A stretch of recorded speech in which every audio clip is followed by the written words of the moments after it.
Ahí está. Jueces 1 al 6. El pacto, la mejor manera, creo yo, que hay para leer la Biblia de Génesis a Apocalipsis es con el hilo conductor del pacto, el Dios del pacto. Y es lo importante de, de ir encontrando en cada libro que pacto implica relación, comunión, amor, eh, vínculo entre el soberano del universo que quiso acercarse a su criatura y hacer un vínculo. El pacto es un pacto de amor. Por eso la Biblia siempre hablar del pacto como matrimonial. No es un pacto de un contrato económico ni un contrato legal, es un pacto en el sentido matrimonial, es un pacto de amor entre Dios que quiere, se presenta como rey, como soberano, como juez, pero principalmente como esposo. Y quiere un pueblo al cual gobernar, al cual cuidar, al cual limpiar, pero principalmente porque quiere a ese pueblo como una esposa.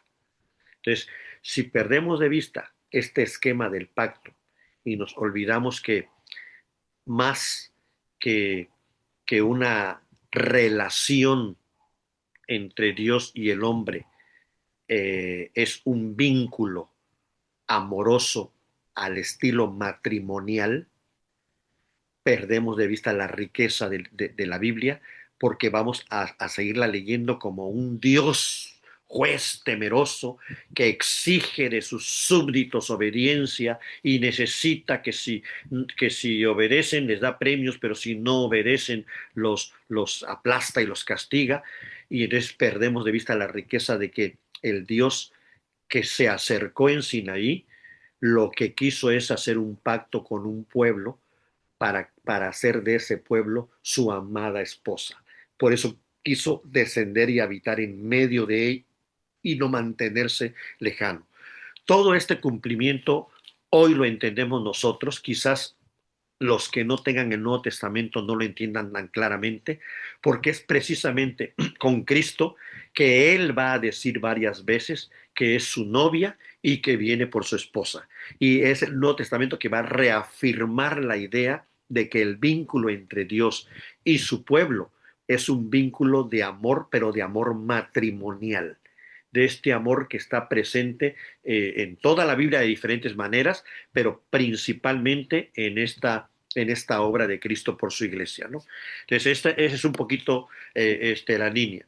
No es Dios acercándose aquí en el libro de jueces en una actitud de juez, pero de juez que va a juzgar a su esposa. No es lo mismo. No es un juez que va a juzgar a un delincuente al cual ni conoce, al cual nunca ha visto en su vida. Es el juez porque él es justo, pero que viene a juzgar a la que más ama. Y esa es un poco la dirección con la que hay que no perder de vista. Pero se va a notar también la infidelidad de la esposa.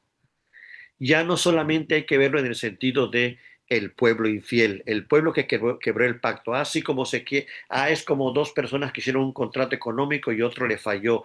No, la Biblia va a narrar al pueblo infiel en el sentido de la esposa infiel, la esposa que se fue en pos de otro esposo. ¿Por qué hiciste eso, Israel? Van a decir los profetas. Cuando tu esposo te dio todo, te liberó, te compró, te cuidó, te protegió en el desierto, ¿por qué te fuiste en pos de otros amores? Y luego van a decir los profetas, a ver, dime, ¿qué te dieron esos amores si lo único que hicieron contigo fue volverte a esclavizar? Todo este discurso que aquí en Jueces lo vamos a empezar a notar de una manera fuerte por la narración histórica, pero en los profetas lo vamos a notar ya con más claridad cuando los profetas analizan toda la historia, es precisamente eso, ¿no? Es este Dios que ha llevado y guiado con amor a su pueblo, lo ha tenido que ir purificando, lo ha tenido que ir limpiando, pero no desea destruirlo, él desea un pueblo limpio y santo, y esa es la razón por la cual tiene que intervenir para ir quitando todo lo que le estorba para hacer ese pueblo de reyes y sacerdotes. ¿Y qué le está estorbando al pueblo?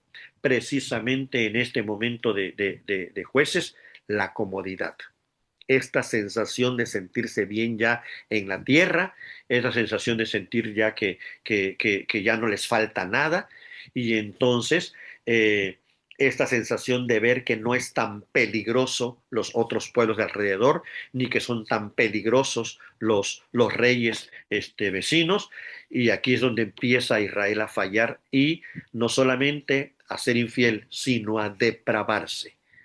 Justo la idolatría va a ser porque se casaron con estos dioses, fueron infieles ante Dios, pero adoptaron todas las costumbres y prácticas que esos dioses les tenían impuestos, digamos, a los pueblos de alrededor.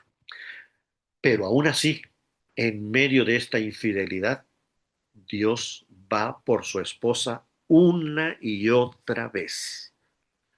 Este pareciera ser que Jueces es el libro más duro, pero me parece ser que está indicando ahí de manera muy insinuada, pero firme, de que lo que está diciendo Jueces es: las veces que me seas infiel, Israel, no, nunca podré invalidar mi pacto matrimonial contigo, porque es un pacto que yo juramenté por mi propio nombre. Te limpiaré, te purificaré, te traeré, pero nunca abandonaré mi pacto. El libro de Jueces lo que va a enfatizar es la fidelidad del pacto de Dios cuando el pueblo es totalmente infiel. Podría parecer más sencillo hablar de la fidelidad del pacto de Dios cuando el pueblo es fiel. Pero lo interesante aquí es que, ¿qué pasa con Dios, con este Dios santo, con este Dios fiel, con este Dios verdadero, cuando el pueblo está haciendo exactamente todo lo contrario de lo que él esperaba que fuese? Y el libro de Jueces va a revelar que él sigue siendo fiel a pesar de todo. Él la tiene por esposa, él, él, él ha revelado que su pueblo es su esposa, y entonces él mismo va a revelar lo que un esposo debe hacer por su esposa a pesar de lo que sea. Esto también es muy fuerte en cuestiones de relaciones humanas, si lo quieren ver. Dios lo está revelando teológicamente, pero está dando una muestra humana, que es exactamente lo que el Nuevo Testamento va a decir cuando dice: maridos, amad a vuestras mujeres, así como Cristo amó a la iglesia. Es decir, si Dios está revelando cómo es Él como esposo, no solo lo está revelando en el sentido de mantener la firmeza y veracidad de su pacto, sino también para mostrarle a su pueblo cómo Él debe de actuar, mostrarle a los varones cómo deben de amar a sus esposas. Entonces vean esta doble enseñanza que se está manifestando aquí cuando Dios se revela como este Dios del pacto, pero de este pacto de amor matrimonial con respecto a una esposa totalmente infiel por todos lados. No hay manera de justificar nada. Pero veamos aquí ya el cuadro, ¿no? Ya pasamos a la siguiente etapa, que es la etapa de jueces. Cuando hablamos de jueces en la Biblia, no se refiere a jueces que hacen juicio en un juzgado y que tienen un mazo y demás, sino se refiere a jueces en el sentido de juicio, de juzgar a un pueblo que está oprimiendo al pueblo de Dios. La palabra quizás más adecuada sería libertador o caudillo, o alguien que Dios colocó para que de manera militar combatiera a un reino que está oprimiendo a su pueblo. Entonces, a esto es lo que la Biblia le llama jueces. Cuando se utiliza la palabra jueces, está en relación con un combate, con una guerra, con una defensa, pero también con una liberación, liberar a un pueblo de un momento opresivo. Entonces, esa es un poquito la idea. En cuanto al desarrollo del pacto, estamos en este mismo momento de Moisés, no ha habido ningún cambio, sigue vigente lo que se les dijo en Sinaí, es por esto que va a ser tan importante que ahorita en la tierra prometida ellos cumplan todas las especificaciones que les dio Moisés, todo lo que se les indicó para poder mantenerse fieles dentro del pacto. Entonces, este es el marco teológico de todo el libro. Primero, la fidelidad inquebrantable de Dios, es lo que conocemos como el pacto de gracia, y la infidelidad persistente del hombre. El hombre no puede ser fiel, siempre tiende a la infidelidad.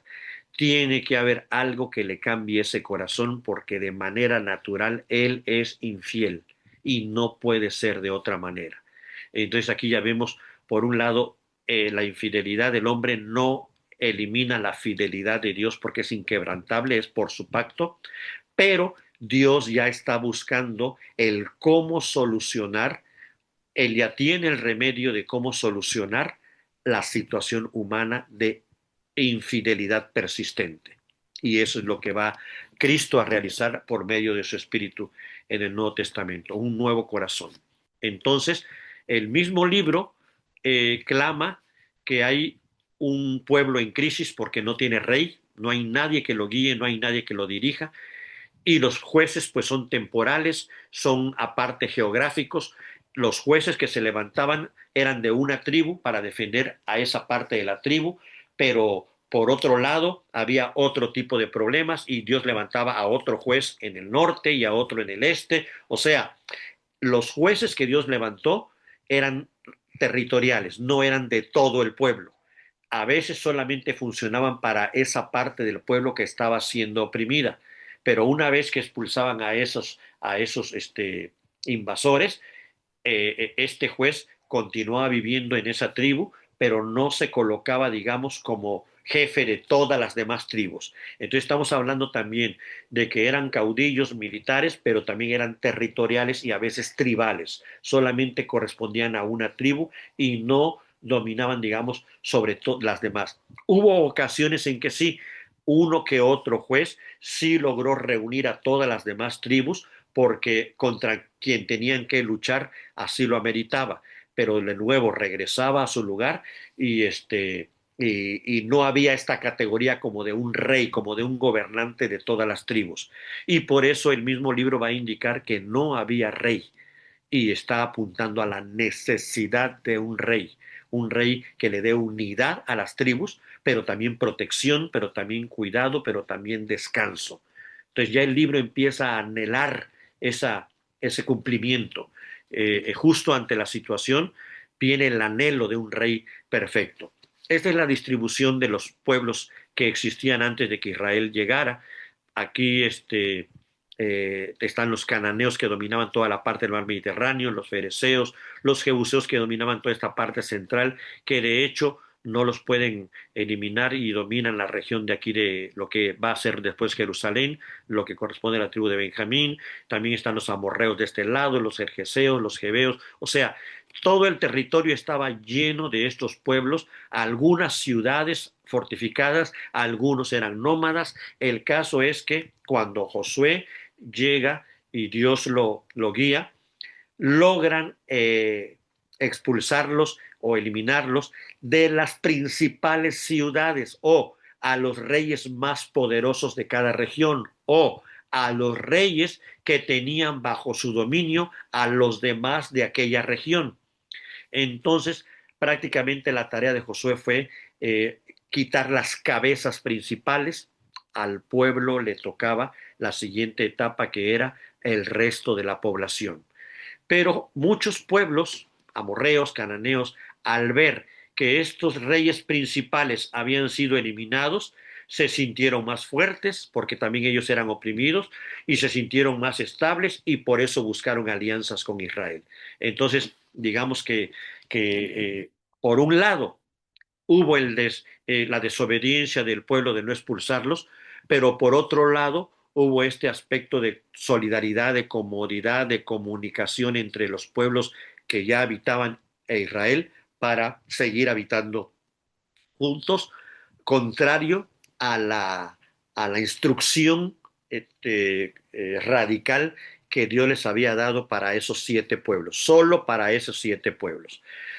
Entonces la conquista viene a ser una conquista incompleta, ¿no? Y como ya les he comentado, hay quienes que ya no le quieren llamar conquista, sino más bien le llaman herencia, para indicar que no es que ellos conquistaron, sino que fue Dios quien les dio la tierra por heredad, y no fue a los únicos que le dio Dios la tierra por heredad, porque ya les había aclarado que también a los de Moab y a los de Amón, que no se metieran con ellos, iban a ser sus vecinos, iban a ser colindantes, pero no se metieran con esos reinos, porque Dios mismo ya les había dado esa tierra a ellos. Es decir, Israel está descubriendo que quien da la tierra es Dios, pero a ellos de manera especial les va a dar esta tierra por unidad con el cumplimiento del pacto que le dio a Abraham. Estos que están aquí abajo también son descendientes de la misma línea de Abraham, son hijos de su sobrino Lot o del hermano de Israel, de Esaú, o sea, también son de la línea, pero a ellos se les entregó una tierra no con el mismo propósito con que se le está entregando a Israel. A Israel se le está entregando esta tierra al pueblo de Israel por el pacto prometido, la promesa hecha a Abraham de que en su descendencia serían benditas todas las naciones de la tierra. O sea, hay una razón principal que es un descendiente que vendrá de la línea de Abraham, por el medio del cual todas las naciones serán benditas. Y es por eso que tiene una categoría especial esta herencia que va a recibir Israel, y que tiene que ver también con lo que se le prometió a Adán y a Eva al salir del Edén, cuando le dijo, pondré enemistad entre ti y la mujer, le dice a la serpiente, y entre tu simiente y la simiente suya. Esta te irá en la cabeza y tú le herirás en el calcañar. Es decir, hay una promesa de que un día la simiente de Eva, una simiente de la mujer, destruiría el poder, la autoridad, el dominio total de la serpiente. Esta promesa hecha a Eva es la misma hecha a Abraham, pero en sentido positivo. A Eva es destruirá el dominio de la serpiente. A Abraham es en ella serán benditas todas las naciones de la tierra. Vean estas dos dimensiones de la promesa. El eliminar a los enemigos destruyéndolos en la cabeza, pero también ser bendición para todas las familias de la tierra. Entonces, esa es la idea de leer el texto a partir del pacto. En el capítulo 1 se nos dice que hay una lista de fracasos. Todo el capítulo va a decir, no arrojaron a los cananeos. O decir, el libro inicia diciendo, no fueron fieles al pacto. No mantuvieron la fidelidad del pacto que sí mantuvo Josué. No fueron fieles. Entonces, esta desobediencia al pacto, que es lo mismo que le pasó a Adán y Eva, es una indicación sencilla que ellos consideran que no es tan grave, es más importante hacer otras cosas, eh, puede ser la médula del pacto mismo. Y es por esto que Dios les había pedido purificar la tierra, y para purificarla tenían que ser expulsados todos aquellos que la habían maltratado, deteriorado, porque habían pasado a sus hijos por fuego, porque habían hecho de esa tierra una inmundicia, y es por eso que tenían que ser expulsados. Entonces, Israel no valoró la santidad de Dios para santificar la tierra. Es decir, ¿qué es lo que realmente está pasando? Dios va a acompañar a Israel, Él va a poner su tienda en medio del pueblo, Él va a habitar, y por eso necesita que esa tierra sea santificada. Y resulta que Israel dice, no son tan graves los cananeos, podemos dejarlos aquí. No son tan inmundos, no son tan pecadores, podemos mantenerlos aquí. Cuando Dios ya les había dicho que ellos ya habían llegado al colmo de la maldad del ser humano, igual que lo pasó con Sodoma y Gomorra, igual que pasó en el diluvio, igual que pasó en otros momentos de la historia. Entonces, minimizaron la santidad de Dios por su comodidad, minimizaron lo que Dios dijo, no lo vieron tan delicado ni tan grave, por lo que a ellos les parecía bien. y ese fue el gran error de esta generación. Ya comentamos aquí, ¿cuál es el nombre que la Biblia utiliza cuando alguien viola el pacto y se va en pos no solamente de otro pacto, sino con ideas contrarias al pacto original de Dios? Es lo que se le llama apostasía. Apostasía es haber conocido el pacto y voluntariamente no querer formar parte de él. Alejarse, pero alejarse convencido de que es mejor lo contrario que lo primero. A eso se le llama apostasía.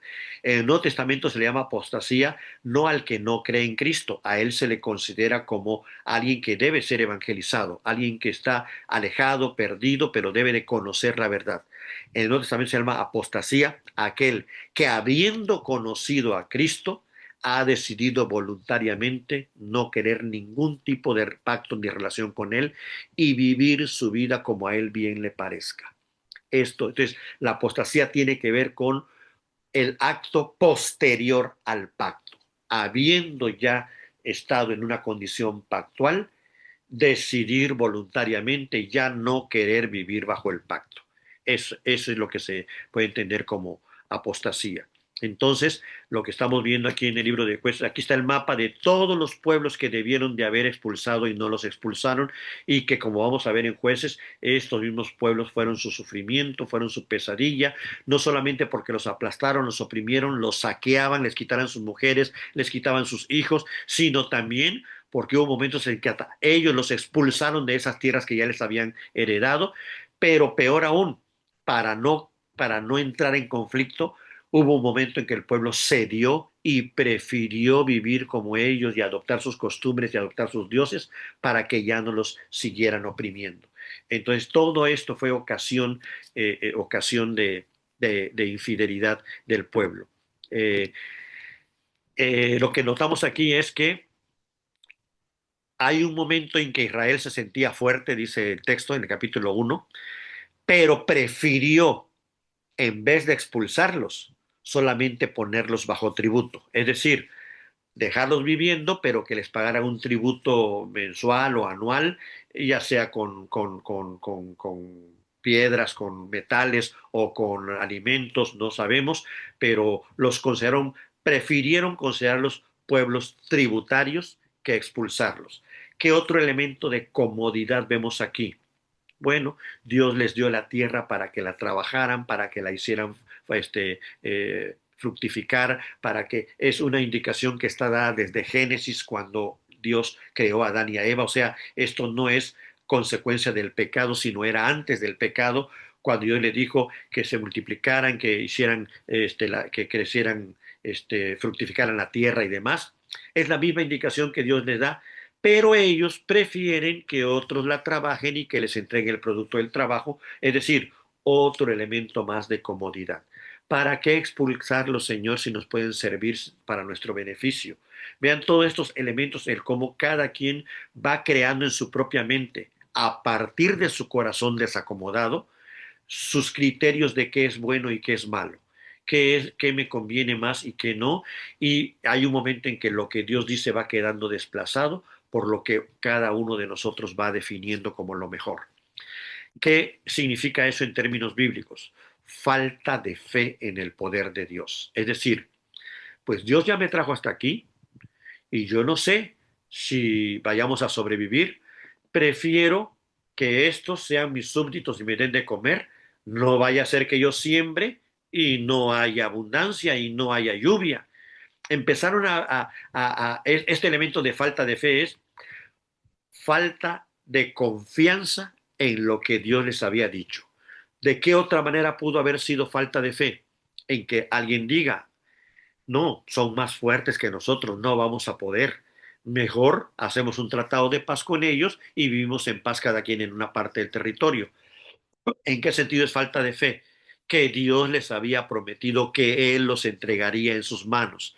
Es decir, puede ser por miedo, por comodidad, por interés, por conveniencia, por evitar conflictos. Vean todas las razones que pueden hacer que alguien viole el pacto, que alguien no vea lo importante de lo que Dios estipula en su pacto, sino lo minimice a tal grado que él haga sus propias reglas del pacto, ¿no? Entonces es falta de fe, pero también pudo ser atracción por la cultura cananea.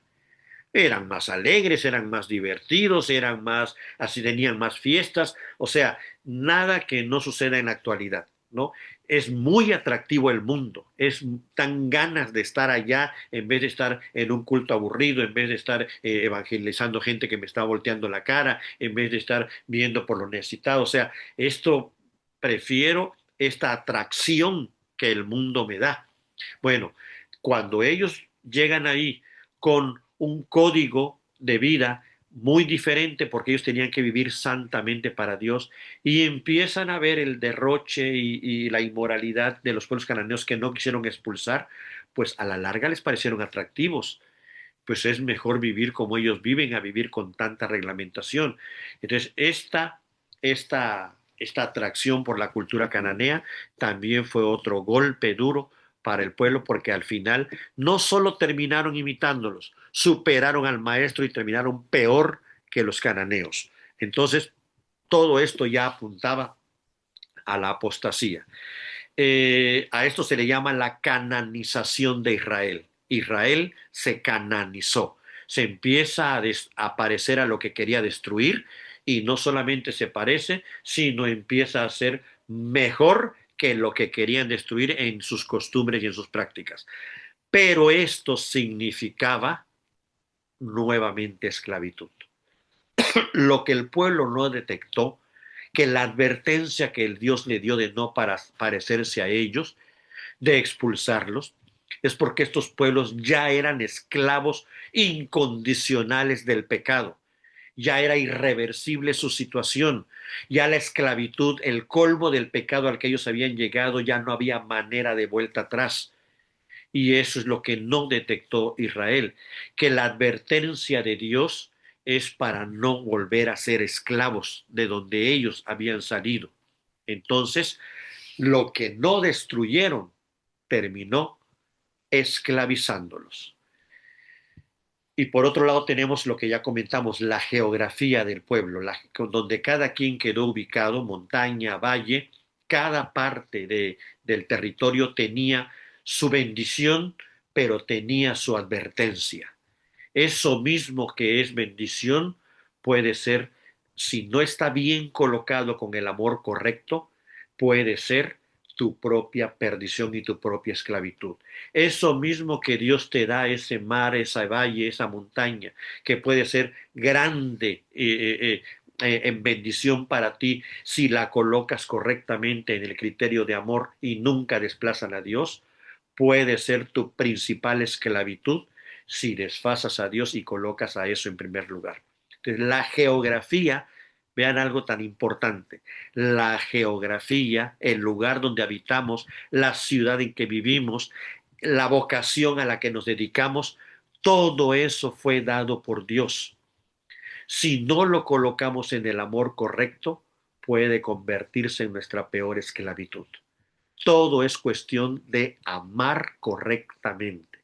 Es decir, los que viven en el norte tienen unas virtudes, vamos a pensar en nuestro país, unas virtudes geográficas que Dios les dio. Los que viven en el centro tienen otras, los que viven en el sureste tenemos otras. Las vocaciones que pueden, profesiones y demás que a las cuales nos dedicamos, todos son bendiciones que Dios nos da por ser parte de la humanidad, pero de manera especial por ser parte de su pueblo.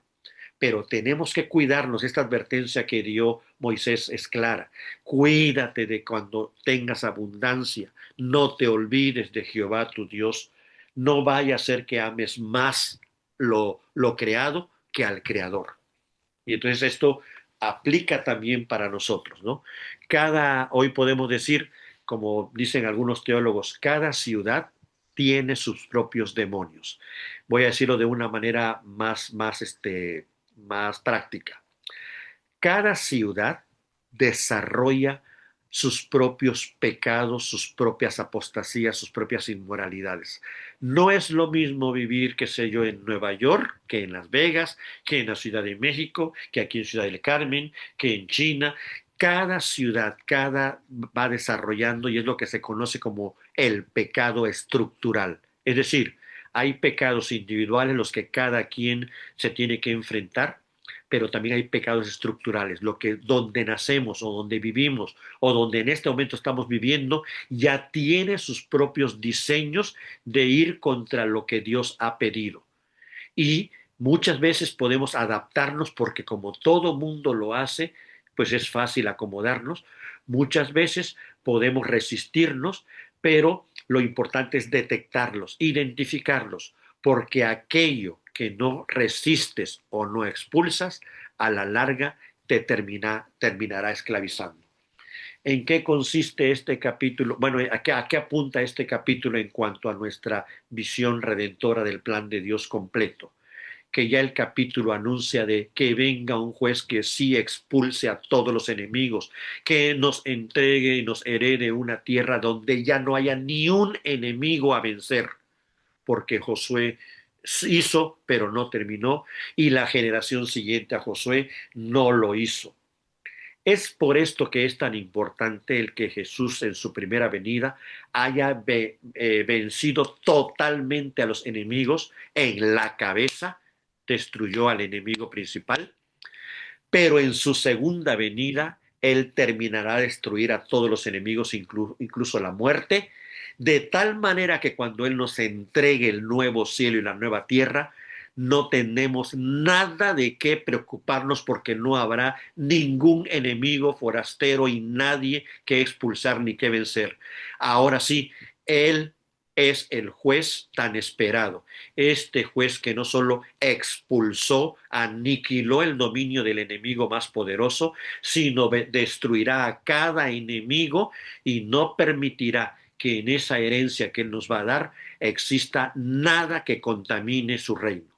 Eso es justamente lo que estamos esperando como pueblo de Dios, este gran momento del cumplimiento en Cristo, porque Él no falló esta primera vez y no va a fallar la segunda, donde va a destruir a todos los enemigos. Y no solo eso, dice la Biblia, va a poner a nuestros enemigos justamente bajo nuestros pies.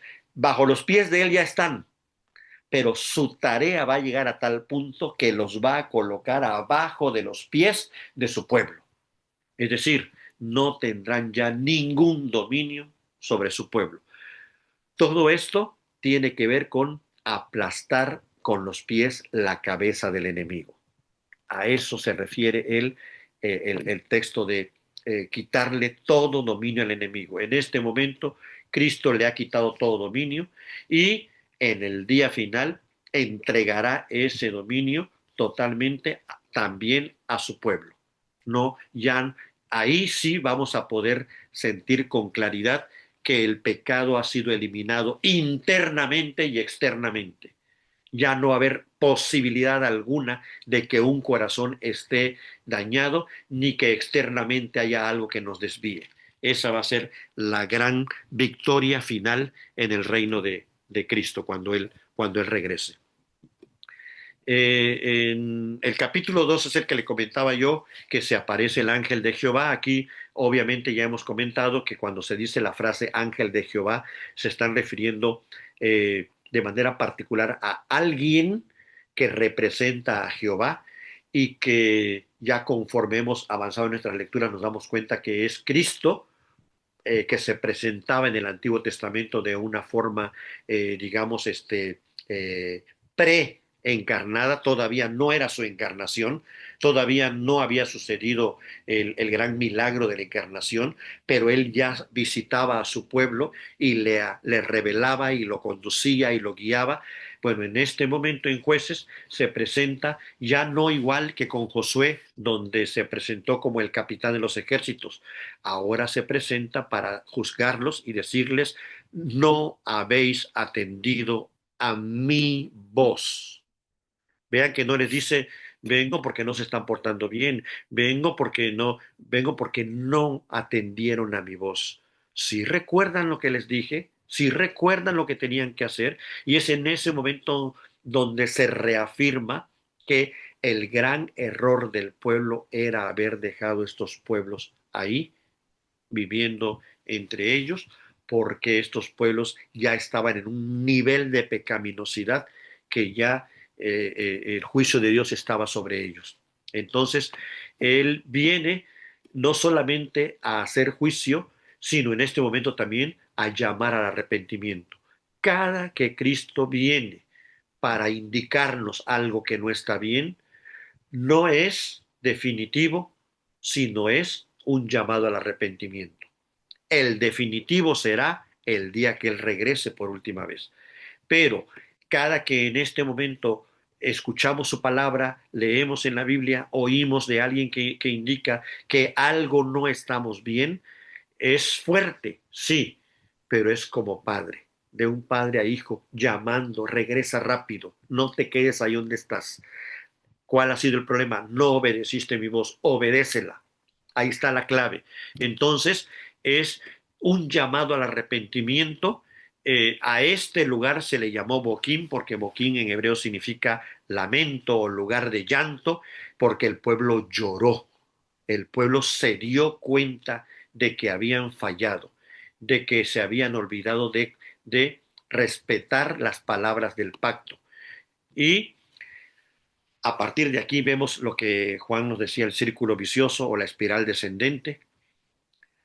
Por un tiempo, estabilidad, luego viene el pecado, que volvemos a insistir, no es que se portaron mal, es idolatría, es decir, prefirieron otras cosas antes que a Dios e incluso otros dioses. Después del pecado viene el juicio. Dios, por el pacto, tiene que limpiar lo pecaminoso. Por cuestiones del pacto, no puede habitar en medio del pueblo algo que es contrario a la santidad de Dios. ¿Y cómo va a juzgar Dios al pueblo? Con otros pueblos que vengan y los opriman. Eso ya se los había advertido Moisés. Es decir, así como ustedes hoy están expulsando este pueblo, porque este pueblo ha sido infiel, estos cananeos, y ustedes van a ocupar esta tierra, si ustedes son infieles, Dios va a usar a otro pueblo, no porque ese otro pueblo sea fiel, sino lo va a usar Dios por la infidelidad de ustedes. Y es lo que vamos a empezar a ver, porque estos pueblos que van a empezar a atacar a Israel no son fieles ni son mejores, pero son usados por Dios para indicarle a Israel que se han olvidado del pacto. Entonces, el círculo es, el pueblo peca, Dios los juzga, y es muy claro el texto que dice, Dios levantó a un rey y para oprimir, o Dios los entregó en manos de tal, o Dios los vendió en manos de tal, dando a entender el texto que es Dios en su soberanía quien está dirigiendo la historia. No es que estos pueblos sean mejores, no es que estos pueblos sean peores, no es que estos pueblos tengan el poder por encima de Dios, sino Israel tiene que recordar que es Dios quien puede mover incluso países y reinos paganos para cumplir la voluntad que Él quiere de santificar esa tierra. Esa tierra debe ser santa. Y la razón principal es porque esa tierra es la destinada para que ahí se dé el gran cumplimiento del gran redentor que vendría. No puede ser que esta tierra sea igual que las demás. Entonces, después de la opresión, donde la opresión incluía tanto matanzas como secuestro de sus mujeres, de sus niños, como quitarles toda la provisión, los ganados o los alimentos, también incluía la masacre. Entonces, cuando el pueblo se da cuenta de que esta opresión es a causa de su desobediencia, es cuando clamaban a Jehová. Pero era un clamor no solamente de lloro y de queja, era un clamor que incluía arrepentimiento, es decir, es una oración que lleva implícita la frase pecamos. Sí, Señor, te fallamos. Ellos nos están enganando no porque sean mejores que tu poder, es porque nosotros hemos fallado. Y les hacía recordar precisamente lo que sucedió en el desierto con Baal Peor, cuando ellos, por consejo de Balán, tomaron otras mujeres y es a raíz de eso que el pueblo queda bajo maldición. Entonces el tercer momento era clamor, pero clamor con arrepentimiento, y es eso, justamente esa es la clave que estaba instituida en el pacto. Si tú clamares, Israel, yo iré desde donde estés e iré por ti. Eso estaba estipulado en el pacto, Israel lo había olvidado también. No solamente había olvidado cumplir, sino había olvidado qué hacer cuando fallara.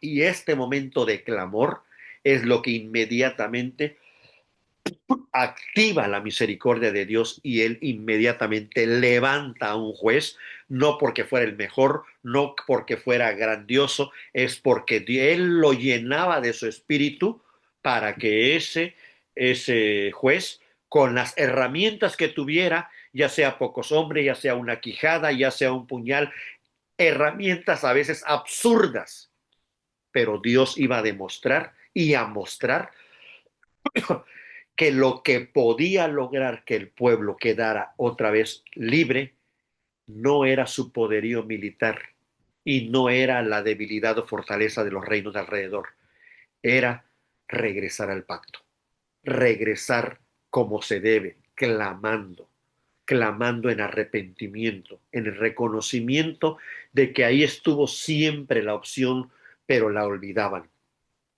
E inmediatamente venía la salvación y como dice el texto repetidamente, mientras el juez vivía, el pueblo vivía en paz.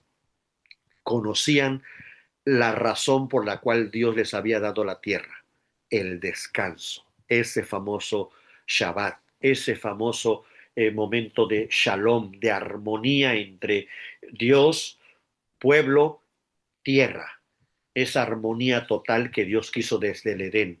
Era ahí donde podían saborearla una vez más, pero solo les duraba mientras el juez vivía. Moría el juez y volvía una vez más el ciclo, pero ahora peor.